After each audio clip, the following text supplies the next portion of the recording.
Bangkok में अपने luxury villa के अंदर बैठा एक शख्स लैपटॉप चला रहा था कि अचानक बाहर से उसको जोरदार एक्सीडेंट की आवाज सुनाई दी। इस बात से बिल्कुल बेखबर कि उसकी अयाशी वाली जिंदगी का कुछ ही मिनटों बाद दी एंड होने वाला है, वो शख्स अपना लैपटॉप वहीं खुला छोड़कर बाहर की तरफ भागा। कहने को तो एक लड़की ने अपनी टोयोटा कैमरे उसके विला के गेट से जा टकराई थी, पर असल में एक नहीं, दो नहीं, बल्कि 7 मुल्कों की पुलिस इस दिन का पिछले कई सालों से इंतजार कर रही थी। ये बैंकॉक में 5 जुलाई 2017 की सुबह थी और जिस शख्स की हम बात कर रहे हैं ये कोई मामूली इंसान नहीं है। ये मल्टी मिलियनेयर बादशाहों वाली जिंदगी गुजारता था। दिन को पोर्शा, शाम को BMW और रात को लैम्बोर्गिनी चलाता था। दुनिया की नज़र में सॉफ्टवेयर डेवलपर, जबकि असल में ये किंग ऑफ डार्क वेब के नाम से पहचाना जाता था। वो शख्स जिसने सालों से अपनी आइडेंटिटी को छुपाए रखा, एक छोटी सी गलती उसका सब कुछ बहा गई।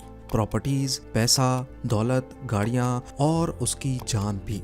पर आखिर वो छोटी सी गलती क्या थी और कैसे 7 मुल्कों की पुलिस ने कोलैबोरेशन के साथ दुनिया के सबसे वांटेड डार्क वेब किंग को ढूंढ निकाला। 2010 की बात है जब डार्क वेब आहिस्ता आहिस्ता उठ रहा था।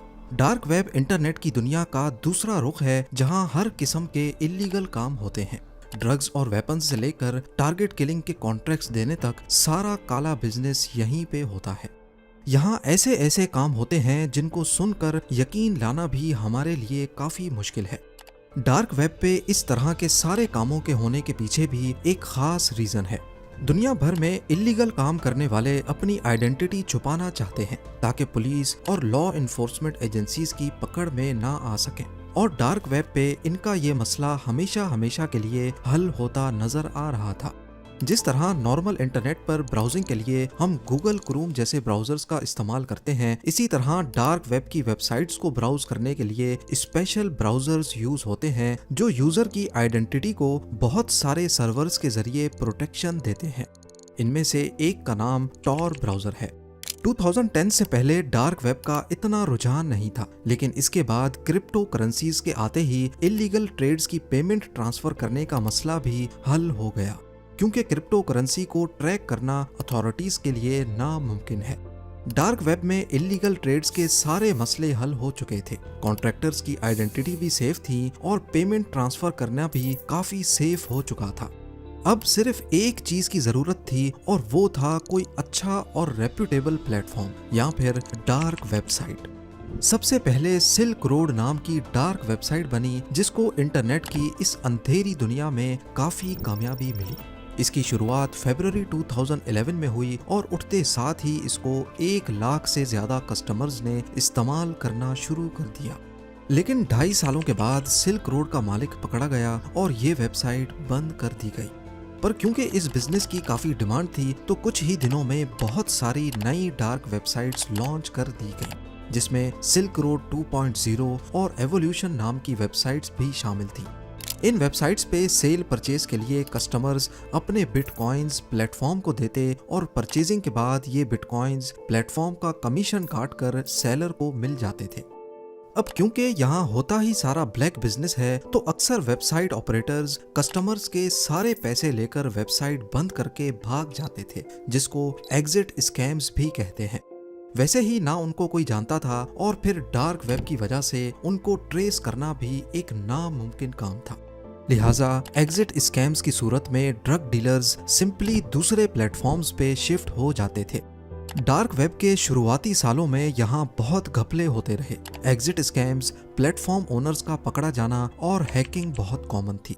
यहाँ एक रेप्यूटेबल और ट्रस्टेड प्लेटफॉर्म की जरूरत थी और यही वो वक्त था जब 2014 में डार्क वेब पर अल्फा बे नामी डार्क वेबसाइट लॉन्च हुई। इसे लॉन्च करने वाले शख्स का ना नाम किसी को पता था, ना ही उसकी लोकेशन। वो अपने आप को अल्फा 02 के नाम से आइडेंटिफाई करवाता था। शुरुआत में अल्फा बे पर सिर्फ चोरी शुदा क्रेडिट कार्ड्स की इंफॉर्मेशन बिकती थी, लेकिन बाद में यहाँ दूसरे भी प्रोडक्ट्स की सेल परचेज शुरू हो गई, जैसा कि मनी लॉन्ड्रिंग और ड्रग्स। कुछ चीजें ऐसी थीं जिनको अल्फा बे पर ट्रेड करने की परमिशन नहीं थी। चाइल्ड अब्यूज और चोरी किए गए रशियन बैंक अकाउंट्स की डिटेल्स।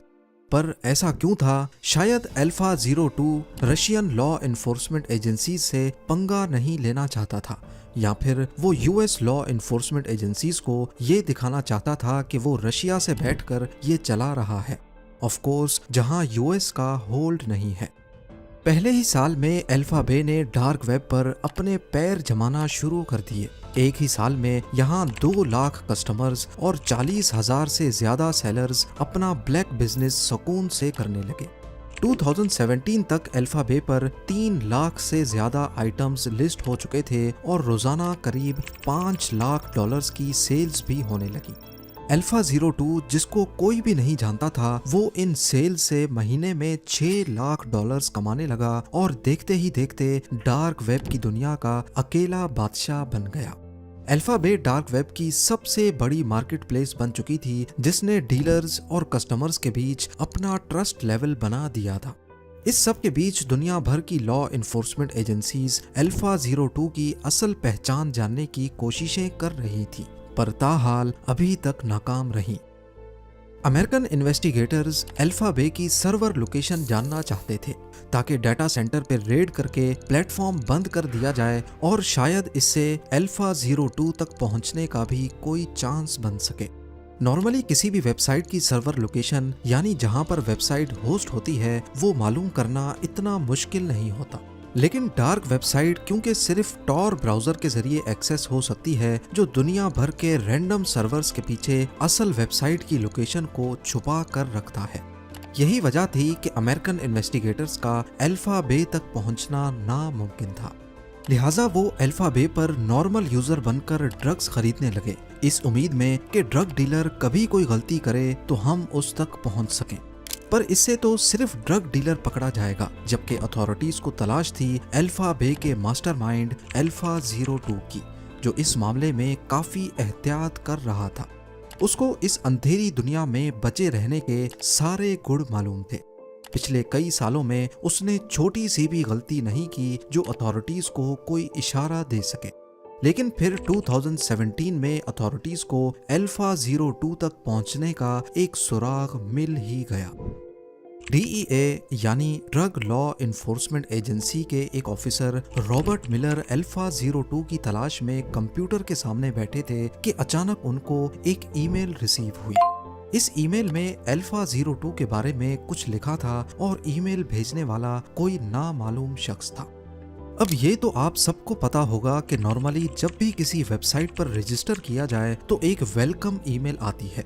ऐसी ही एक वेलकम ईमेल अल्फा बे की तरफ से इस शख्स को भी आई थी जब ये प्लेटफॉर्म 2014 में नया लॉन्च हुआ था। और ये वेलकम ईमेल जिस ईमेल एड्रेस से आई थी वो ये एड्रेस था। हालांकि बाद में ये गलती फिक्स कर दी गई, लेकिन टिप देने वाले ने ये रियल ईमेल एड्रेस सेव करके रखा था जो उसने डीईए के ऑफिसर रॉबर्ट मिलर के साथ ईमेल पे शेयर किया। ईमेल करने वाला शख्स कौन था? आया वो अल्फा बे का कोई कॉम्पिटिटर था, कोई कस्टमर या फिर कोई ड्रग डीलर? इससे कोई फर्क नहीं पड़ता, क्योंकि अब डीईए को अल्फा 02 की सबसे पहली और सबसे इम्पोर्टेंट इंफॉर्मेशन मिल चुकी थी, जो उनके लिए एक बहुत बड़ी कामयाबी थी। इस ईमेल एड्रेस को इस्तेमाल करके बहुत से सोशल मीडिया प्लेटफॉर्म्स पर साइन अप किया गया था। skyrock.com एक फ्रेंच सोशल मीडिया प्लेटफॉर्म था जिस पर इसी ईमेल एड्रेस के जरिए एलेक्स नाम से साइन अप किया गया था, और इन्वेस्टिगेशन टीम को इसमें एलेक्स की 2008 और 2009 की फोटोज भी मिल गई, जो कि शायद अल्फा 02 की ही थी। इसी ईमेल एड्रेस से एक डेटिंग प्रोफाइल भी लिंक्ड थी, जिसमें एलेक्स ने अपना होम टाउन थ्वा रिवियर का नाम भी लिखा हुआ था, जो कि कनाडा का एक शहर है। 2008 की इस प्रोफाइल के मुताबिक उस वक्त वो 17 सालों का था और शायद ईमेल एड्रेस में 91 उसका ईयर ऑफ बर्थ ही है। इसी ईमेल को इस्तेमाल करके 2008 में ही उसने एक फ्रेंच टेक्नोलॉजी फोरम पे भी पोस्ट किया था, जिसमें उसका यूजर नेम अल्फा 02, जबकि पोस्ट के आखिर में उसका असल नाम लिखा हुआ था, अलेक्जेंड्री केजेस। अथॉरिटीज के पास अल्फा 02 का असल नाम आ चुका था, लेकिन वो है कहां पर? लिंक्डइन की प्रोफाइल पर अलेक्जेंड्री ने खुद को सॉफ्टवेयर डिजाइनर शो किया हुआ था। जबकि उसकी करंट लोकेशन के बारे में सबसे बड़ा क्लू फेसबुक से मिला। अथॉरिटीज को फेसबुक पर थाईलैंड की एक लड़की की प्रोफाइल मिली जो अलेक्जेंड्री की मंगेतर थी। शायद अलेक्जेंड्री केजेस थाईलैंड में ही रहता होगा। इस टिप की मदद से अमेरिकन अथॉरिटीज बैंकॉक पहुंच गईं और थाईलैंड अथॉरिटीज के साथ मिलकर उन्होंने ये मालूम कर लिया कि अलेक्जेंड्री ने बैंकॉक में कई प्रॉपर्टीज खरीद रखी हैं। ये वक्त उसको पकड़ने का नहीं बल्कि चुपके से उस पर नजर रखने का था। उसका एक विला था जहां वो अपनी थाई बीवी के साथ रहता, दूसरा $3 मिलियन का मेंशन बैंकॉक के बाहर था जहां वो अपनी अयाशियां करता था। फुकेट में एक हॉलिडे होम और एक विला वो साइप्रस में खरीदने वाला था। एजेंट्स ने उसकी सारी हरकतों पर नजर रखना शुरू कर दी। वो अपनी लैम्बोर्गिनी में बैंकॉक घूमता, इस बात से बिल्कुल बेखबर कि थाईलैंड, अमेरिका और कनाडा के एजेंट्स उसका पीछा कर रहे हैं। अपनी रोजमर्रा जिंदगी में डार्क वेब का किंग एक नॉर्मल इंसान था। वो सुबह जल्दी उठता और तकरीबन सारा दिन घर में ही रहता था। इस सब के बीच अथॉरिटीज ने उसको अरेस्ट करने का प्लान बनाना शुरू कर दिया, पर मसला ये था कि अगर उसको ऐसे ही अरेस्ट कर लिया गया तो कोर्ट में साबित नहीं हो पाएगा कि यही शख्स अल्फा बे का मालिक है। इसीलिए इन्वेस्टिगेशन टीम चाहती थी कि इसको रंगे हाथों पकड़ा जाए जब वो अपने लैपटॉप पे काम कर रहा हो। अल्फा बे बेशक ही डार्क वेब की सबसे बड़ी मार्केट प्लेस थी, लेकिन इसका भी कॉम्पिटिटर था। यूरोप में हेंसा के नाम से एक डार्क वेबसाइट फेमस थी जिसने यूरोपियन अथॉरिटीज की नाक में दम कर रखा था। जिस वक्त अमेरिकन्स अल्फा बे के मालिक अलेक्जेंड्री को अरेस्ट करने के मंसूबे बना रहे थे, उसी वक्त यूरोपियन इन्वेस्टिगेटर्स को एक भरपूर कामयाबी मिली। उन्होंने हेंसा मार्केट की सर्वर लोकेशन का पता लगा लिया था, शायद किसी मुखबर की मदद से।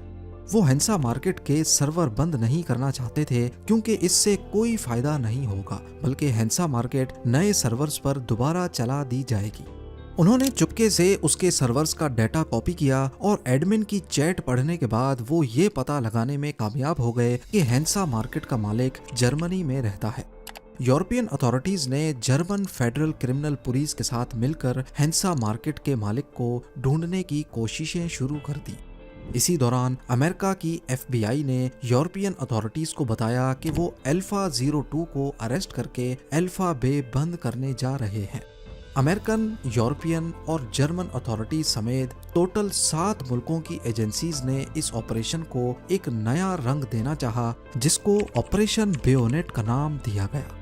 प्लान के मुताबिक यूरोपियन अथॉरिटीज ने FBI को कहा कि वो अल्फा 02 को तब तक अरेस्ट ना करें जब तक हम यूरोप की हेंसा मार्केट पर अपना कंट्रोल हासिल ना कर लें।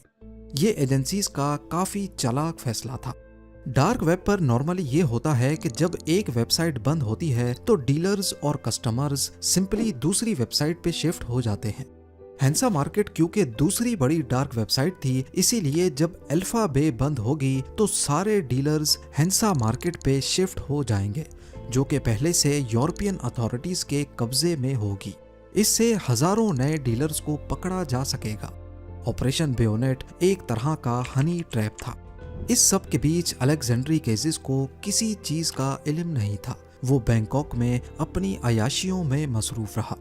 20 जून 2017 को मिशन का पहला हिस्सा कामयाब हो गया। यूरोपियन अथॉरिटीज ने एक ही वक्त में हेंसा मार्केट के डाटा सेंटर को नीदरलैंड्स में रेड किया और उसी वक्त जर्मन अथॉरिटीज ने जर्मनी के शहर सीगिन और कोलोन में उनके मालिकान को भी अरेस्ट किया, लेकिन ये खबर पब्लिक नहीं की गई। हेंसा मार्केट अब यूरोपियन अथॉरिटीज के कंट्रोल में थी और इस बात का डार्क वेब पर किसी को भी इल्म नहीं था। उधर बैंकॉक में मिशन का दूसरा पार्ट यानी अलेक्जेंड्री केजेस को अरेस्ट करने की तैयारियां शुरू हो गई। DEA, FBI और थाई अथॉरिटीज चाहती थीं कि अलेक्जेंड्री को रंगे हाथों पकड़ा जाए जब उसका लैपटॉप और उसका मोबाइल खुला हुआ हो।